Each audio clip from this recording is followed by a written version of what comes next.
alien woman at my door. It was a quiet, moonlit night, and the world outside my window was draped in a silvery glow. I had just settled into my bed, my book resting on my chest, when I heard a sound that made me sit upright.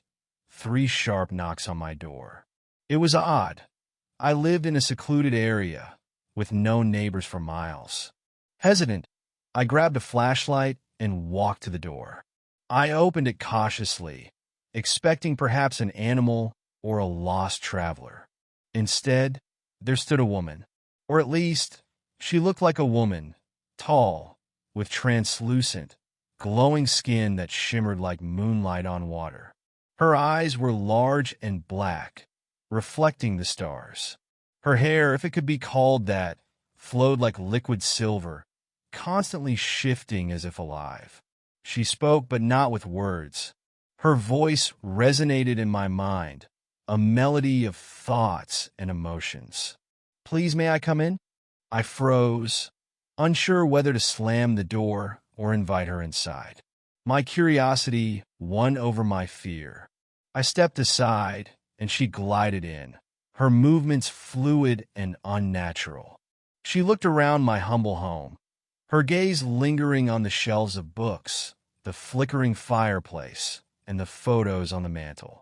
Then she turned to me, her expression a mixture of urgency and pleading. "I am not from here," her voice echoed in my mind.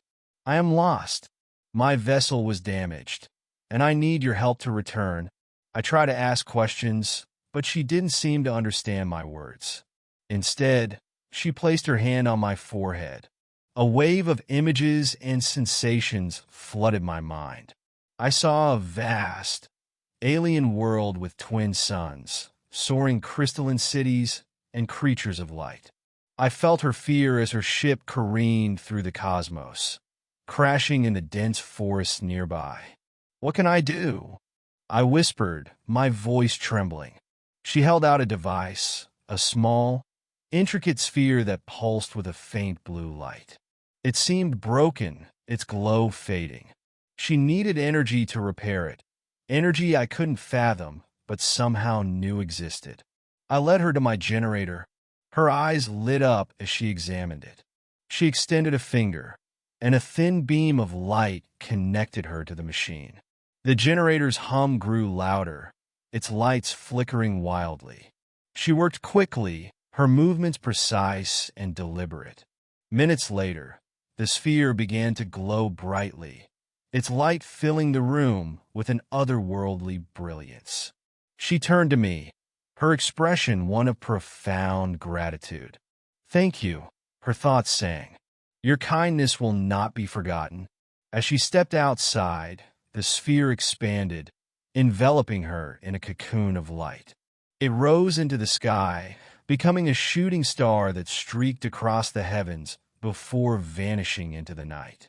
I stood there for a long time, staring at the sky, wondering if I'd just dreamed the entire encounter.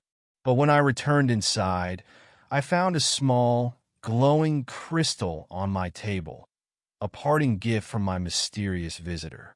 Its light was warm and comforting, a reminder that the universe was far bigger and stranger than I'd ever imagined.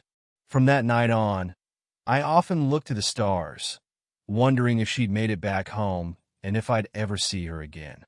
Days turned to weeks. As the days passed, I couldn't stop thinking about her. The glowing crystal she left behind was unlike anything I had ever seen. It emitted a gentle hum, and occasionally it pulsed with light, as though it were alive. I tried to understand its purpose, examining it under every light and angle, but it remained a mystery. One evening, as I sat by the fireplace, the crystal began to glow more intensely. It vibrated softly, and suddenly, it projected a series of images onto the wall. They were blurry at first, but slowly came into focus. I saw her again, the alien woman, moving through a vast landscape of towering, otherworldly structures. She seemed to be communicating with others of her kind. They pointed to the sky, where a rift seemed to open, spilling streaks of light. A message formed in my mind. She is calling for help. I wasn't sure how I understood it, but I felt an overwhelming urge to act. The crystal's glow dimmed after the projection ended, leaving me with a lingering sense of purpose. I decided to explore the forest where she said her vessel had crashed. The crash site. The forest at night was both serene and eerie, with the trees casting long shadows under the moonlight. After hours of searching, I found it. Hidden beneath a canopy of thick foliage was her ship, or what was left of it. It was a sleek, metallic structure, partially embedded in the ground, with scorch marks and twisted panels. The air around it felt charged, as if the crash had disrupted the very fabric of reality. I approached cautiously, the crystal in my pocket growing warmer with each step. Inside the wreckage, I found fragments of her technology. Some pieces glowed faintly, while others seemed dormant. Among the debris was another sphere, similar to the one she had repaired. This one, however, was cracked and leaking a strange, shimmering liquid. As I examined it, the crystal in my pocket began to pulse. It floated out of my hand and hovered near the broken sphere. A beam of light connected the two, and slowly, the crack in the sphere began to mend itself.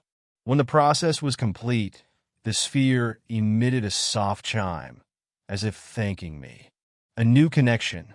Suddenly, I felt her presence again. Her voice resonated in my mind stronger this time. You found it. Thank you. You've repaired a vital link to my world. What happens now? I asked aloud, though I wasn't sure she could hear me. The connection is open, she replied, but I cannot return. The rift is unstable. I need your help to stabilize it. She guided me through the process, her thoughts filling my mind with instructions. Using the repaired sphere and the crystal, I managed to activate a sequence that created a portal. It was a swirling vortex of light and energy, mesmerizing and terrifying at the same time. As the portal stabilized, she appeared, stepping through as if she had never left. She looked at me with a mixture of relief and gratitude. You have done more than I could have hoped for, she said. Hashtag the farewell. Before she left, she offered me one last gift. She placed her hand over mine, and a flood of knowledge entered my mind. I saw glimpses of her world, its history, and its wonders. I felt a deep connection to the cosmos, as if I were now a part of something far greater than myself. This is not the end, she said. One day, we will meet again. She stepped into the portal, and it closed behind her, leaving me standing in the quiet forest. The crystal in my hand dimmed, its purpose fulfilled. As I walked home, I felt a strange mix of emotions, loss, wonder, and hope. The universe had opened a door to me that night, and I knew my life would never be the same. The stars now held a secret, one I would carry with me forever.